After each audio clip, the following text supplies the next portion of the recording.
ಬೇಗ ಬೇಗ ತಿಂಡಿ ಮಾಡಬೇಕು, ಆರೋಗ್ಯಕರವಾಗಿರಬೇಕು, ರುಚಿಯಾಗಿರಬೇಕು, ವಿಭಿನ್ನವಾಗಿರಬೇಕು ಅಂದರೆ ಈ ರೀತಿ ಬೇಳೆ ದೋಸೆ ಮಾಡಿ. ಅಕ್ಕಿ ಬೇಳೆನ ಬರೀ 2 ಗಂಟೆ ನೆನೆಸಿದ್ರೆ ಸಾಕು ಅಂತ ಎಕ್ಸಲೆಂಟ್ ಆಗಿರೋಂಥ ದೋಸೆಯನ್ನು ಮಾಡ್ಬೋದು. ಇನ್ನು ರುಚಿಯಾಗಿ ಹದವಾಗಿ ಮಾಡೋದು ಹೇಗೆ ಅಂತ ನೋಡೋಣ. ನಾನು ಆಶಾ, ನಿಮಗೆಲ್ಲರಿಗೂ ಅಡುಗೆ ಸಾಧನೆಗೆ ಸ್ವಾಗತ. ಇಲ್ಲಿ ನಾನು ದೋಸೆ ಅಕ್ಕಿ ತೊಗೊಂಡಿದ್ದೀನಿ. ಸಣ್ಣ ಲೋಟದಲ್ಲಿ 4 ಲೋಟದಷ್ಟು ದೋಸೆ ಅಕ್ಕಿ ತೊಗೊಂಡಿದ್ದೀನಿ.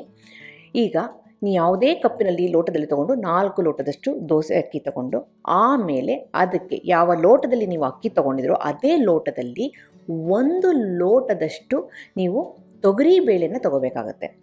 ಅಕ್ಕಿ ಪ್ರಮಾಣ ಜಾಸ್ತಿ ಹಾಕಿದರೆ ದೋಸೆ ಗರ್ಗರಿಯಾಗಿ ಬರುತ್ತೆ, ಬೇಳೆ ಪ್ರಮಾಣ ಜಾಸ್ತಿ ಹಾಕಿದರೆ ದೋಸೆ ಸ್ವಲ್ಪ ಸಾಫ್ಟಾಗಿ ಬರುತ್ತೆ. ಈಗ ತೊಗರಿಬೇಳೆ ಹಾಕಿದ ಮೇಲೆ 1 ಟೇಬಲ್ ಸ್ಪೂನಷ್ಟು ಕಡಲೆಬೇಳೆನ ಸೇರಿಸಿದ್ದೀನಿ. ಇವಾಗ ಅಕ್ಕಿ, ತೊಗರಿಬೇಳೆ, 1 ಟೇಬಲ್ ಸ್ಪೂನಷ್ಟು ಕಡಲೆಬೇಳೆ ಇಷ್ಟನ್ನು ತೊಗೊಂಡಾಗಿದೆ. ಇದನ್ನು ನಾವು ಏನು ಮಾಡಬೇಕು ಅಂತಂದರೆ 2 ರಿಂದ 3 ಬಾರಿ ಚೆನ್ನಾಗಿ ತೊಳಿಬೇಕಾಗುತ್ತೆ. ಅದಕ್ಕಿಂತ ಮುಂಚೆ ನಾನಿಲ್ಲಿ ಖಾರಕ್ಕೆ ಅಂತ 8 ರಿಂದ 10 ಬ್ಯಾಡಗಿ ಮೆಣಸಿನ್ಕಾಯಿನ ಸೇರಿಸಿದ್ದೀನಿ. ಬ್ಯಾಡಗಿ ಮೆಣಸಿನ್ಕಾಯಿ ಹಾಕಿದರೆ ಒಂದು ಕಲರ್ ಬರುತ್ತೆ, ಮೈಲ್ಡಾಗಿ ಖಾರ ಬರುತ್ತೆ. ಖಾರ ಜಾಸ್ತಿ ಬೇಕು ಅಂದರೆ ಗುಂಟೂರು ಮೆಣಸಿನ್ಕಾಯಿನೂ ಸಹ ಸೇರಿಸ್ಬೋದು. ಈಗ ಅಕ್ಕಿ, ಬೇಳೆ, ಮೆಣಸಿನ್ಕಾಯಿ ಎಲ್ಲನೂ ಸಹ 2 ರಿಂದ 3 ಬಾರಿ ಚೆನ್ನಾಗಿ ತೊಳಿತಾ ಇದ್ದೀನಿ. ಚೆನ್ನಾಗಿ ತೊಳೆದಾದಮೇಲೆ ಇದನ್ನು ನೆನೆಸಿಡಬೇಕಾಗುತ್ತೆ. ಈ ದೋಸೆ ಸೀಕ್ರೆಟ್ ಏನು ಅಂತಂದರೆ, ನೀವು ದೋಸೆ ಗರ್ಗರಿಯಾಗಿ ಬೇಕು ಅಂತಂದರೆ ಅಕ್ಕಿ ಪ್ರಮಾಣ ಜಾಸ್ತಿ ಹಾಕಿ. 4 ಲೋಟದಷ್ಟು ಅಕ್ಕಿ ಬದಲು 5 ಲೋಟದಷ್ಟು ಅಕ್ಕಿ ಹಾಕಿ. ಇಲ್ಲ ಸಾಫ್ಟಾಗಿ ಬೇಕಪ್ಪ ನನಗೆ ದೋಸೆ ಸ್ವಲ್ಪ ಸಾಫ್ಟಾಗಿರಬೇಕು ಅಂತಂದರೆ ಬೇಳೆ ಪ್ರಮಾಣ ಜಾಸ್ತಿ ಹಾಕಿ ಅಷ್ಟೇ. ಅಕ್ಕಿ ಮತ್ತು ಬೇಳೆ ರೇಷಿಯೋನ ನೀವು ಮೇಲೆ ಕೆಳಗಡೆ ಮಾಡಿಕೊಂಡ್ರೆ ದೋಸೆ ನಿಮಗೆ ಬೇಕಾದಾಗೆ ರೆಡಿ ಮಾಡ್ಕೋಬಹುದು. ಈಗ ಚೆನ್ನಾಗಿ ತೊಳೆದಾದ್ಮೇಲೆ ನೀರನ್ನು ಹಾಕಿ ಇದನ್ನು ನೆನೆಸಿಡ್ತಾ ಇದ್ದೀನಿ. ಮಿನಿಮಮ್ 2 ಗಂಟೆ ನೆನೆಸಬೇಕು. ಇಲ್ಲ ಅಂದರೆ ಬೆಳಿಗ್ಗೆ ನೀವು ತಿಂಡಿ ಮಾಡಬೇಕು, ಬೇಗ ಎದ್ದು ನೆನೆಸೋಕ್ಕಾಗಲ್ಲ ಅಂದರೆ ರಾತ್ರಿನೇ ತೊಳೆದ್ಬಿಟ್ಟು ನೆನೆಸಿ ಮಲಗಬಹುದು, ಪ್ರಾಬ್ಲಮ್ ಇಲ್ಲ. ಬೆಳಿಗ್ಗೆ ಎದ್ಬಿಟ್ಟು ರುಬ್ಬೋದು.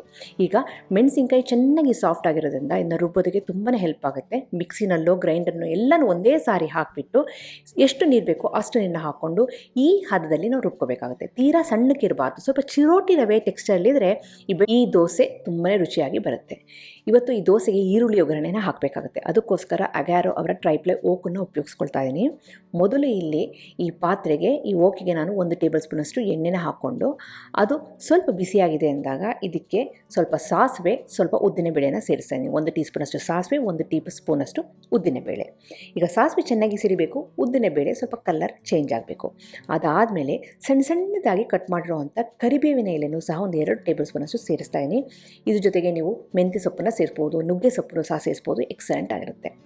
ಇವಾಗ 2 ಈರುಳ್ಳಿನ ಸಣ್ಣದಾಗಿ ಕಟ್ ಮಾಡಿಕೊಂಡು ಅದನ್ನು ಸಹ ಒಗ್ಗರಣೆಗೆ ಹಾಕ್ಕೊಂಡು ಲೈಟಾಗಿ ಬಾಡಿಸ್ಕೊಳ್ತಾ ಇದ್ದೀನಿ. ಸ್ವಲ್ಪ ಗಾಜಿನ ಥರ ಆಗಬೇಕು ಅಷ್ಟೇ.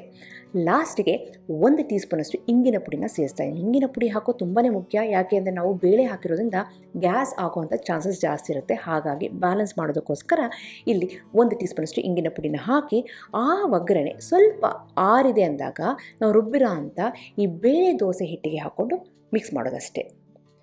ಈ ಬೇಳೆ ದೋಸೆ ಮಾಮೂಲಿ ದೋಸೆ ಹಿಟ್ಟಿಗಿಂತ ಸ್ವಲ್ಪ ಗಟ್ಟಿಗಿದ್ರೆ ಚೆನ್ನಾಗಿ ಬರುತ್ತೆ. ಇವಾಗ ರುಚಿಗೆ ತಕ್ಕಷ್ಟು ಉಪ್ಪಿನ ಪುಡಿನೂ ಹಾಕಿ ಚೆನ್ನಾಗಿ ಮಿಕ್ಸ್ ಮಾಡ್ತಾ ಇದ್ದೀನಿ. ರುಬ್ಬಬೇಕಾದ್ರೆ ಸ್ವಲ್ಪ ನೀರನ್ನ ಹಾಕ್ಕೊಂಡು ಈ ಹದದಲ್ಲಿ ರುಬ್ಕೊಂಡಿದ್ದೆ, ಆದರೆ ಇದು ಸ್ವಲ್ಪ ತೆಳ್ಳಗೆ ಮಾಡ್ಕೋಬೇಕಾಗುತ್ತೆ. ಹಾಗಾಗಿ ನೀವು ಈ ಹಂತದಲ್ಲಿ ನೀವು ಬೇಕು ಅಂದರೆ ಸ್ವಲ್ಪ ನೀರನ್ನು ಸಹ ಸೇರಿಸ್ಕೊಂಡು ಅಡ್ಜಸ್ಟ್ ಮಾಡ್ಕೋಬಹುದು.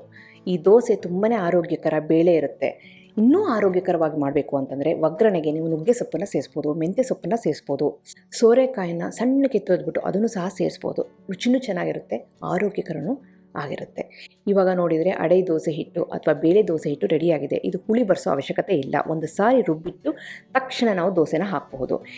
ಈ ಸೈಡಿನಲ್ಲಿ ನಾನು ದೋಸೆ ತವನ ಸ್ಟವ್ ಮೇಲೆ ಇಟ್ಬಿಟ್ಟು ಸ್ವಲ್ಪ ಎಣ್ಣೆನ ಹಾಕಿ ಚೆನ್ನಾಗಿ ಸವರ್ತಾ ಇದ್ದೀನಿ. ಫ್ಲೇಮನ್ನು ಹೈಯಲ್ಲಿ ಇಟ್ಕೊಂಡು ಈ ತವ ಚೆನ್ನಾಗಿ ಬಿಸಿಯಾಗಿದೆ ಅಂದಾಗ ನಾವು ಮಾಮೂಲಿ ದೋಸೆ ಹೇಗೆ ಹಾಕ್ತೀವೋ ಅದೇ ರೀತಿ ಹಾಕೋದಷ್ಟೇ. ಇದು ಬೇಳೆ ದೋಸೆ ಆಗಿರೋದ್ರಿಂದ ದೋಸೆ ಹಿಟ್ಟಿನ ಕನ್ಸಿಸ್ಟೆನ್ಸಿ ಸ್ವಲ್ಪ ಗಟ್ಟಿಗೆ ಇರಬೇಕು. ದೋಸೆ ಹಿಟ್ಟಿಗಿಂತ ಸ್ವಲ್ಪ, ಮಾಮೂಲಿ ದೋಸೆ ಹಿಟ್ಟಿಗಿಂತ ಸ್ವಲ್ಪ ಗಟ್ಟಿಗಿದ್ರೆ ಚೆನ್ನಾಗಿ ಬರುತ್ತೆ. ತೀರಾ ತೆಳ್ಳಗಾಗ್ಬಿಟ್ರೆ ಏನಾಗ್ಬಿಡುತ್ತೆ ಅಂದರೆ ಸ್ವಲ್ಪ ಅಷ್ಟು ರುಚಿಯಾಗಿ ಬರೋದಿಲ್ಲ.